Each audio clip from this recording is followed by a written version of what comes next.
যাকে আমরা ভোট দিয়ে সংসদে পাঠিয়েছি, মাননীয় প্রধানমন্ত্রী যাকে প্রতিমন্ত্রীর দায়িত্ব দিয়েছেন, এমন একজন সনাতনী প্রেমী মানুষের প্রতি আজকে যে অপবাদ দেওয়া হচ্ছে, কটূক্তি করা হচ্ছে, মিথ্যা ভিডিও ছড়িয়ে তার চরিত্র হরণের চেষ্টা করা হচ্ছে, আমরা সনাতনীরা সেই কারণে আজকে রাজপথে এসে দাঁড়িয়েছি এর প্রতিবাদ জানাতে। পঞ্চগড় সকল ইউনিয়নের পক্ষ থেকে আমরা সনাতনীরা আজকে পঞ্চগড়ে কেন এসেছি?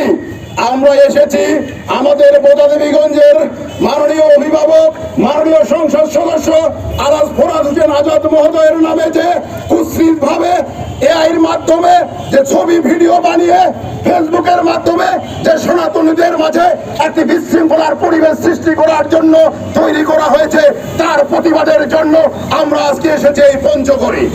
বিরক্তিকর ছবি পোস্ট করার জন্য আমরা তীব্র প্রতিবাদ এবং নিন্দা জানাই এবং তাদেরকে আইনের আওতায় এনে তাদেরকে শাস্তি এবং আমরা সেই শাস্তির প্রদান করি। এমনকি যদি তাদেরকে এই আইনের আওতায় আনা না হয়, হয়তো ভবিষ্যতে আরো অনেক মা বোন এবং ভাই বোনদের তারা ক্ষতি করতে পারে, এইভাবে অসংস্কার ছবি পোস্ট করতে পারে, তার আমরা প্রতিবাদ জানাই।